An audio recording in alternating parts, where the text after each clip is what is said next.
A Russian reinforcement convoy pulled out before first light, engines cold, headed for Crimea down the R280. And by the time it reached open road, the drones were already counting it. Every truck, every fuel tanker riding low on its axles, every soldier packed into the transports behind the escort vehicles, counted, tracked, and sorted into a firing order before a single one of them knew a camera was overhead. That's the part that should stop you. Not that the convoy was hit. Convoys get hit in every war.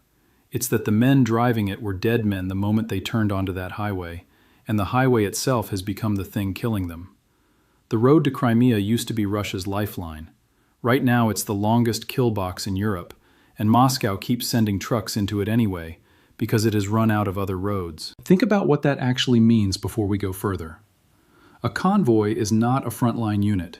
It's fuel, ammunition, food, spare parts, the boring cargo that keeps an army breathing. When you can't move that cargo, the army at the far end doesn't lose a battle. It slowly stops being an army. And that is precisely what Ukraine figured out it could do without ever breaking the front line at all. You don't need to punch through Russian defenses if you can starve everything behind them. So the question underneath this whole story isn't, did another convoy burn? It's bigger and colder than that. What happens to 100,000 Russian soldiers in southern Ukraine when the single road that feeds them becomes a road nobody can survive? It's July 3rd, 2026, and the answer is unfolding in real time along 400 kilometers of cracked Soviet asphalt. This is Professor Alex, and if you want to actually understand this war instead of the headline version, take 1 second to subscribe, because the next few months are going to be decided out here on these supply routes, not on the front. So let me show you what's really happening on that road. Start with the road itself, the R280. On the maps, the Russians renamed it the Novorossiya highway, their little propaganda flourish. New Russia, stamped over a stretch of occupied Ukrainian territory they've been trying to swallow for 4 years. It runs roughly 390 miles, Rostov-on-Don in southern Russia, west through occupied Mariupol, on toward Melitopol, and down into Crimea. It is the spine. Everything Russia needs to hold the south travels along it, or the rail lines and bridges that shadow it. Fuel for the tanks, shells for the artillery, rotations of exhausted infantry going one way and wounded coming back the other. For most of this war, that spine was untouchable, too far behind the lines for Ukraine to reach with anything it had. That was the assumption. That assumption is gone. Here's how far gone. In the 2 weeks leading up to early June, traffic along that highway didn't dip. It collapsed. Ukrainian monitoring put the drop at 71%. 71 in 14 days. And then, on June 6th, the Russian command did something that tells you everything about who's actually controlling that road now. They banned their own military cargo from using it. Banned it. The occupiers put out a decree forbidding military traffic on the M14 and on the Tavrida highway starting the next morning, and the commander of Ukraine's drone forces, a man who goes by the call sign Madyar, said it plainly. The traffic was banned for safety reasons, because Ukraine holds fire control over it. Sit with that phrasing. Russia didn't reroute its convoys because of a strategy meeting. It stopped using its most important highway because using it had become a death sentence, and the people who forced that decision weren't standing on the road. They were sitting in front of screens, sometimes 100 kilometers away, flying machines that cost less than a used car. So what happens to our convoy? Here's the sequence, and I want you to understand it's not a lucky ambush, it's a system. First, the small reconnaissance drones, the eyes. They loiter over the known routes, and they're patient in a way soldiers can't be. They don't need to sleep or eat or take cover. They watch the road, and when a column of vehicles rolls into frame, they don't just see it, they read it. Which of those trucks is riding heavy with fuel? Which one is an ammunition carrier? Which is just an empty transport not worth a warhead?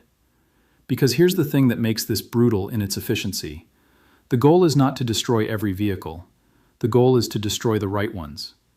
You hit the fuel tankers first, because a burning tanker becomes a roadblock and a fireball that spreads. You hit the ammunition trucks, because when those go up, they do the work for you, cooking off in chain reactions that shred everything parked near them. And then you let the road do the rest. A convoy is only as fast as its slowest burning wreck. Kill the front vehicle and the back ones, and everything trapped between them stops moving, and a stopped convoy on an open highway is not a convoy anymore. it's a target range. And the drones doing the killing aren't science fiction. This is the piece most people still haven't caught up to.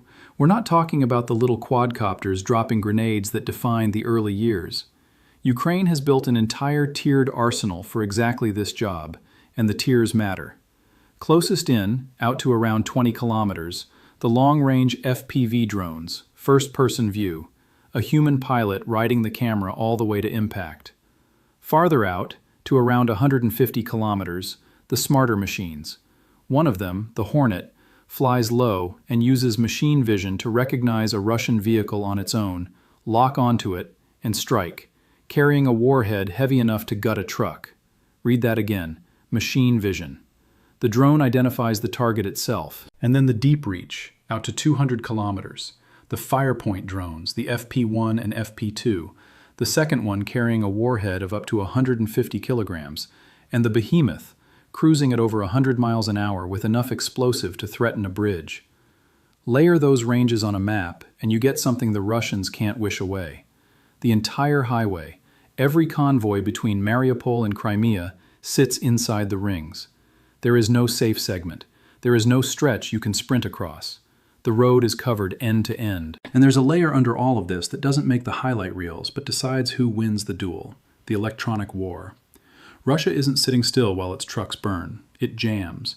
It throws up walls of interference to sever the link between the drone and its operator, to blind the cameras, to make the machines fall out of the sky before they reach the tankers. Which is why the drones that navigate on their own, that recognize a target without a human holding the signal, matter so much. You can't jam a machine that isn't listening for you. And the operators have adapted the way hunted people always do. They move. They strike and relocate. Strike and relocate. Because the moment you transmit, you can be found. And the moment you can be found, you're the one being hunted. It's a cat and mouse game layered on top of the shooting one, invisible on the video but running underneath every single strike. Whoever adapts faster in that hidden layer wins the visible one. Right now, on that road, Ukraine is adapting faster. Now here's where I want to slow down, because there's a number in the recent reporting that made me put my coffee down. Ukraine's defense ministry contracted 300% more of these middle-range strike drones in the first 4 months of this year than in all of last year. 300% in 4 months. And the mid-range strike missions themselves, the ones hunting exactly this kind of logistics traffic, rose 28-fold over the past year according to Ukraine's own drone command. 28 times more. This is not a clever tactic somebody tried once and filmed for morale. This is industrial. Ukraine looked at the map, understood that it couldn't out-tank Russia and couldn't outman Russia, and decided to outproduce it in the one category that made the front irrelevant.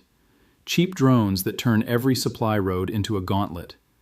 And the person who named the whole effort didn't hide the ambition. Ukraine's defense minister, Mikhailo Fedorov, called it a logistics lockdown, a program with direct funding pushed to the units that can buy and fly these drones fastest. And in an interview in mid-June, he said something that isn't the kind of thing officials usually say out loud. Hell is beginning, he said. Logistics are being cut off. Crimea is being isolated. And then the line that hangs over all of it, that Crimea in the near future will turn from a peninsula into an island. An island. Think about the geometry of that word. Crimea is connected to the world Russia controls by a very small number of threads. There's the Kerch Bridge on the eastern tip, Putin's showpiece, the 18-kilometer span he personally drove across to open. There are the roads and rail lines coming down through occupied southern Ukraine. There are ferries and ships across the Kerch Strait. That's basically it. Cut those threads and the peninsula doesn't fall in a dramatic battle. It just quietly stops functioning. No fuel arriving, no ammunition moving, no easy way to rotate the tens of thousands of troops based there, or to supply the front lines that Crimea itself feeds. Because that's the part people forget. Crimea isn't just a place Russia holds. It's the rear base for the entire southern war. The fuel and shells that keep Russian troops fighting around Kherson and Zaporizhia flow through Crimea first. Choke Crimea, and you're not just squeezing a peninsula. You're squeezing every Russian soldier downstream of it. And they are choking it. This is where the abstract strategy turns into burned metal and empty gas pumps.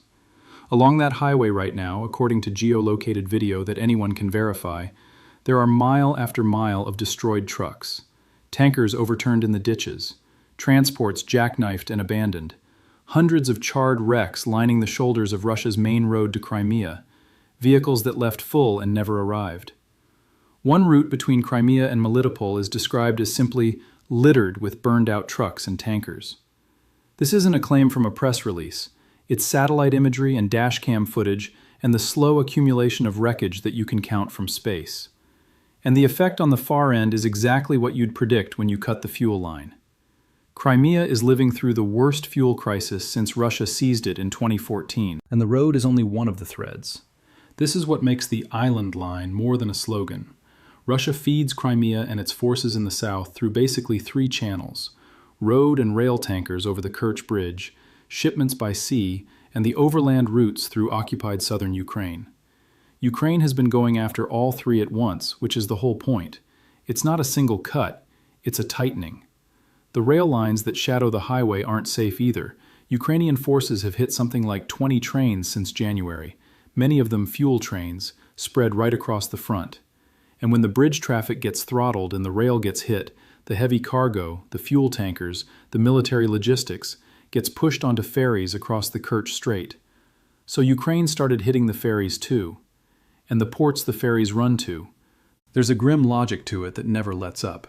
Every time Russia finds an alternate way to move fuel, that alternate becomes the next target. Squeeze the road, they take the rail. Squeeze the rail, they take the ferry. Squeeze the ferry, and there's nothing left but improvisation and prayer. There's a phrase Ukrainian planners have used for the end game here, and it's colder than the fireballs. They want Crimea to wither on the vine, not stormed, not liberated in a single dramatic assault across the isthmus, withered, cut off from resupply, drained of fuel and power and ammunition, until holding it costs Russia more than it's worth, and the occupation simply becomes untenable. That's a patient strategy, and patient strategies are the ones that tend to actually work in a war this long, because they don't depend on a miracle breakthrough. They depend on arithmetic, and arithmetic doesn't get tired. How bad? The Russian-installed governor of Crimea, Sergei Aksyonov, suspended fuel sales to everyone except state services. Not rationed, suspended. Gasoline reserved for the government, and the ordinary residents and the tourists, because Crimea sells itself as a summer resort, left staring at pumps that don't work. In Sevastopol, the largest city, private individuals were rationed down to about 20 liters a week. 20 liters. That's roughly 5 gallons. For a week. They rolled out fuel vouchers. Cars backed up in lines at the stations that still had anything to sell. And here's the detail that turns the whole picture around. Those long lines of cars on the Kerch Bridge in late June weren't traffic coming into Crimea. They were people trying to leave. Miles of vehicles heading out, off the peninsula, back toward Russia, because life on the island Fedorov promised to create is becoming the kind of life people flee. Let me pull back for a second, because I don't want you to think this is one weapon or one lucky season. This is a machine with a lot of moving parts, and Ukraine has been assembling it for over a year, quietly, before most of the world noticed. Step one wasn't the trucks. Step one was the air defenses. You can't fly drones 200 kilometers deep over Crimea if Russian radar and missile batteries are waiting for them. So for months, Ukraine hunted those first. The radars, the surface-to-air systems, the S-400s and Pantsirs, degrading them piece by piece to open corridors. Ukraine's own defense ministry put the number of Russian air defense systems destroyed since the invasion began in the thousands. And once the sky over those supply routes was cracked open, the deeper strikes became possible.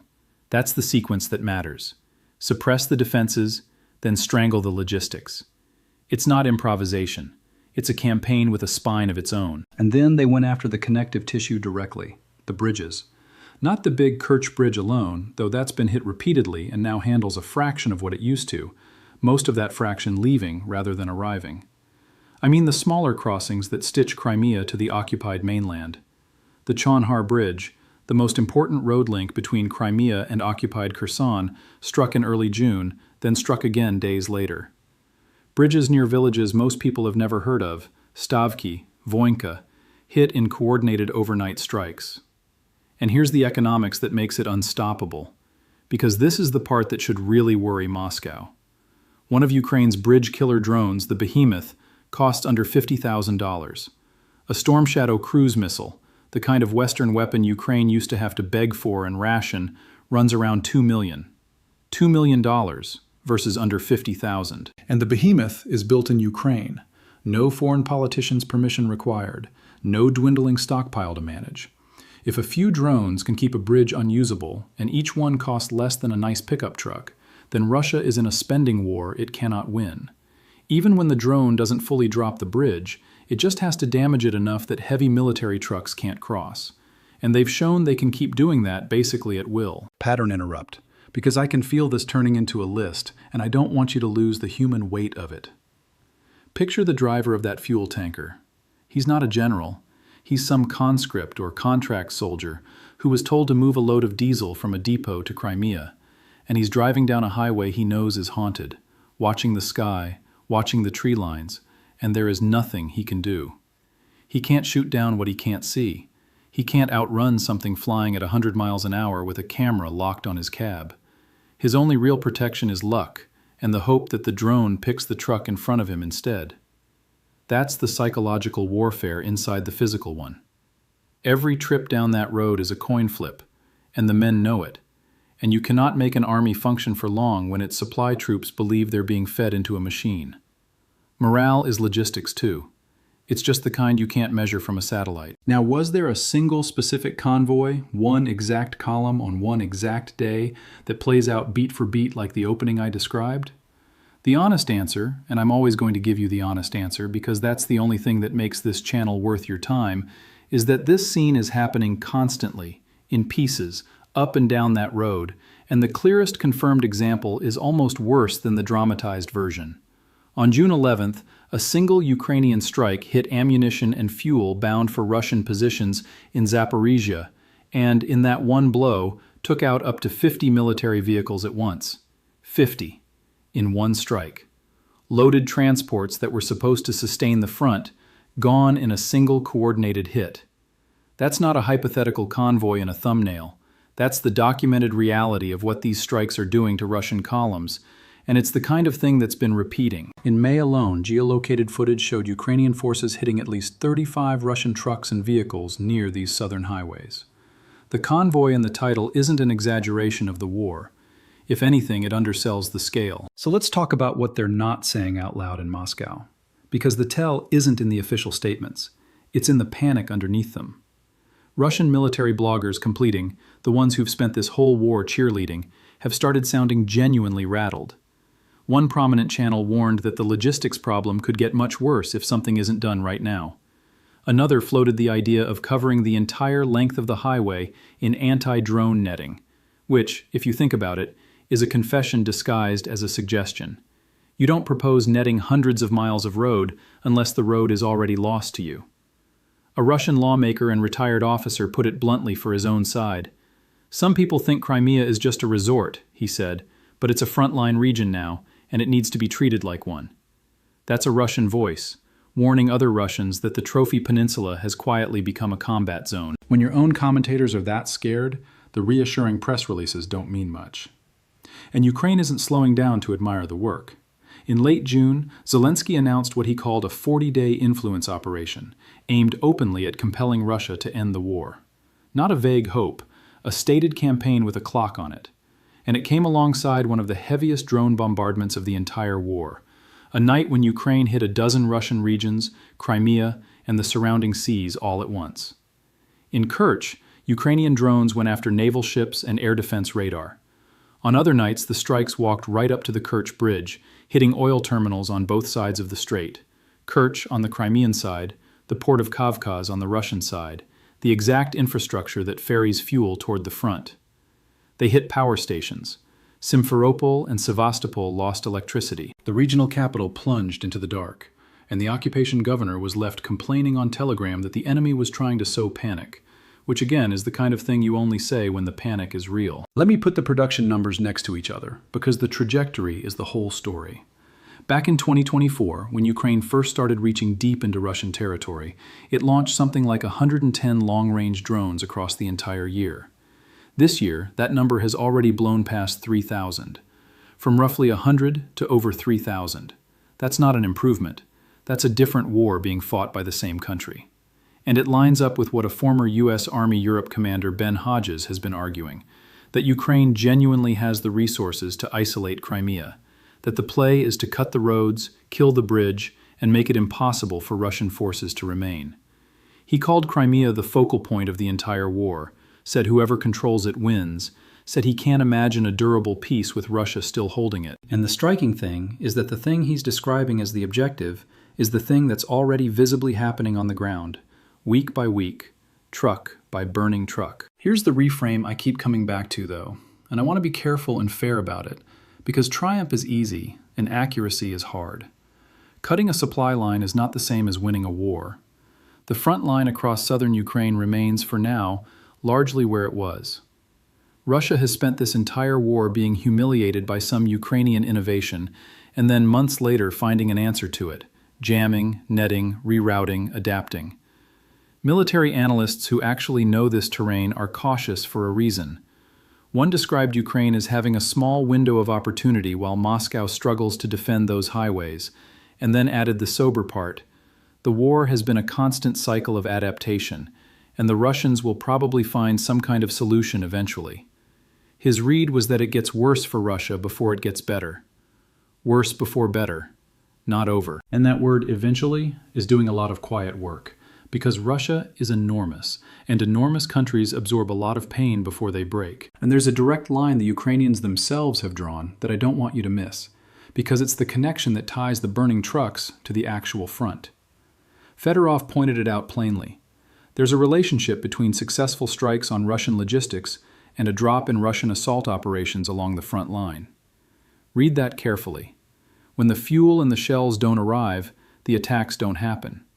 The offensive that was supposed to grind forward this summer needs diesel and ammunition to move, and diesel and ammunition are exactly what's burning in the ditches of the R280. So every tanker killed 100 kilometers behind the line is, in a real sense, a Russian attack that never launches at the line. The strike you never see on the highway is the reason for the quiet you do see at the front. That's the invisible arithmetic of this whole campaign, and it's why the map staying still doesn't mean nothing is happening. Something enormous is happening. It's just happening behind the map. But, and this is the part I think even the cautious analysts are underweighting, logistics has a different math than territory. A front line can hold while starving. It just holds worse, and then one day it doesn't. When you can't rotate exhausted troops because the road is too dangerous to move them, when you can't evacuate your wounded fast enough because every ambulance is a target, when the fuel that runs your tanks and generators and command posts is being rationed at 20 liters a week. Those things don't announce themselves in a dramatic collapse, they accumulate.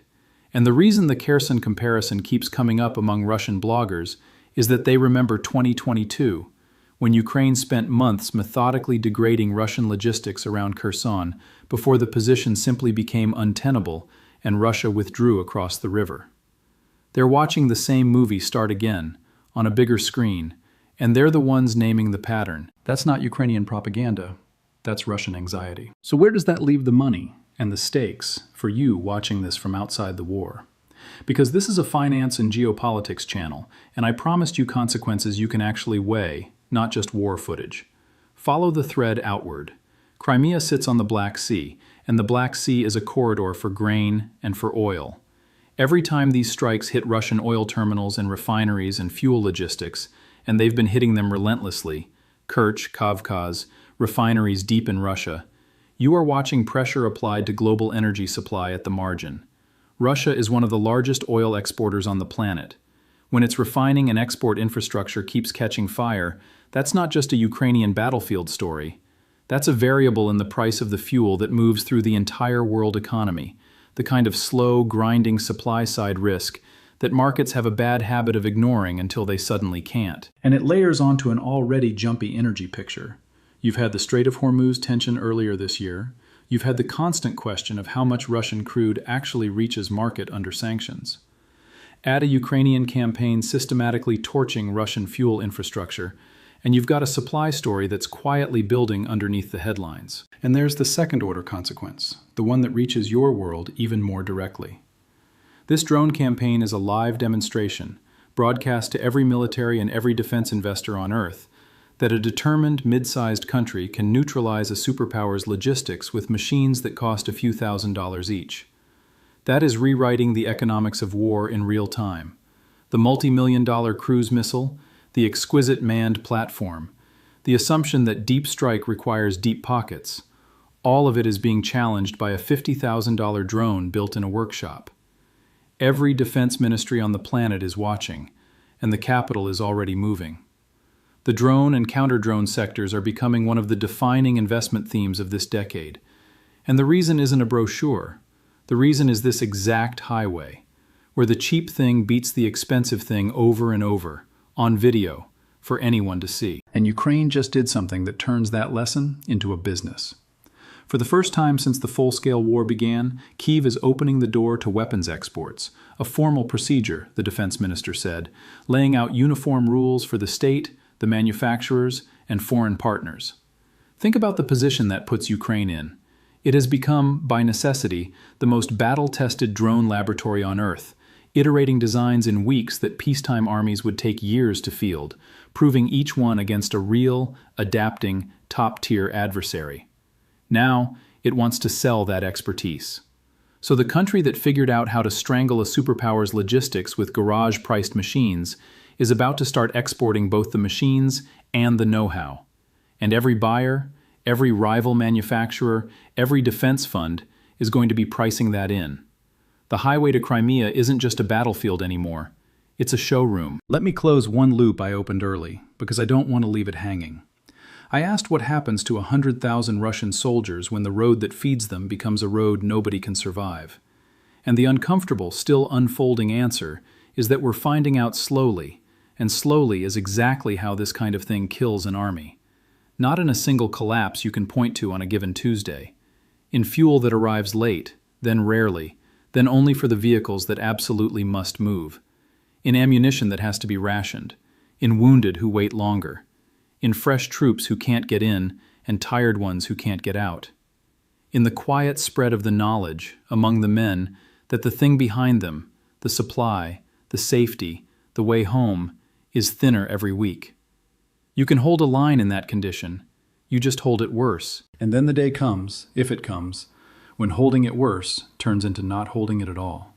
And everyone acts surprised, even though the wreckage was piling up along that highway for months, in plain sight of every satellite over Ukraine. So here's the question I'll leave you with, and I mean it as a real one, not a rhetorical flourish. We've spent this whole war measuring who's winning by looking at the map, who took which village, who advanced which kilometer, who raised a flag over which pile of rubble.